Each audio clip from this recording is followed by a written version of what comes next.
देश में 2024 के लोकसभा चुनाव में स्वाभाविक रूप से यह एक महत्वपूर्ण सवाल है और हम समझते हैं कि भारतीय जनता पार्टी सक्षम है, क्योंकि सबसे बड़ी पार्टी उभर करके आई है, तो वह सक्षम है कि वह उसका मूल्यांकन करेगी कि आखिर कहां पर रणनीति के सवाल पर कौन सी कार्यनीति अपनाई जाए जिससे कि बेहतर प्रदर्शन हो सके। और साथ ही साथ यह भी स्पष्ट हुआ कि गठबंधन के बगैर दिल्ली संभव नहीं है। इस बात को आवश्यक रूप से समझना आवश्यक है कि जो विभिन्न राजनीतिक दल हैं, जो क्षेत्रीय पार्टियां हैं, उनकी भूमिका महत्वपूर्ण होती है और महत्वपूर्ण भूमिका को अगर रेखांकित करना है तो स्वाभाविक रूप से गठबंधन पर भी दृष्टिगत ध्यान रखना होगा। अब इस संबंध में तो भारतीय जनता पार्टी का केंद्रीय नेतृत्व तय करेगा कि भाई किन कारणों से हमारा सीट घटा है, लेकिन उसके बावजूद हम देश में सरकार बना रहे हैं, यह महत्वपूर्ण पक्ष है।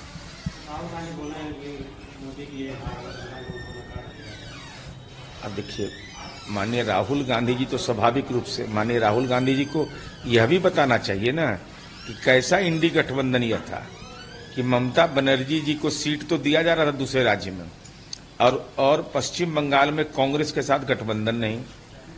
यह बताना चाहिए राहुल गांधी जी को कि जो जेल के अंदर में अरविंद केजरीवाल भ्रष्टाचार के मामले में है, जब बाहर निकले तो उनके साथ मंच आपने शेयर क्यों नहीं किया?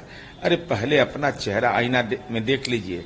और भ्रष्टाचारियों के सवाल पर देश की जनता एकजुट है कि भ्रष्टाचारियों के खिलाफ मुकम्मल कार्रवाई होना चाहिए।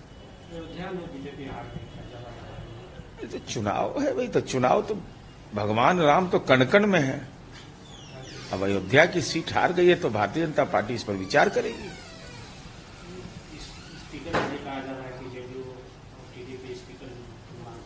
इस संबंध में मुझे कोई औपचारिक जानकारी नहीं है, लेकिन सवाल यह उठना लाजमी है।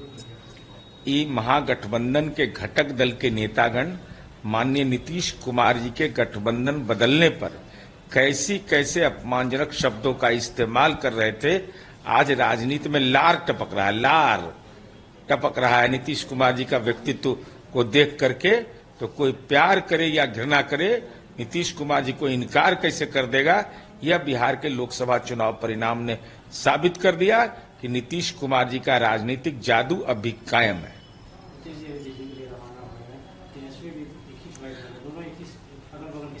अरे ये तो एक कोइंसिडेंस है। वो पीछे वाला सीट पर है, पीछे वाला पिछलग्गू है, ये फ्रंट रनर हो ही नहीं सकते हैं।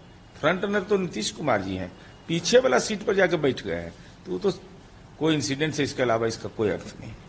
अगर आप ये वीडियो YouTube पर देख रहे हैं तो हमारे चैनल को सब्सक्राइब करें और बेल आइकन को दबाना ना भूलें। अगर आप Facebook पर ये वीडियो देख रहे हैं तो हमारे पेज को लाइक करें।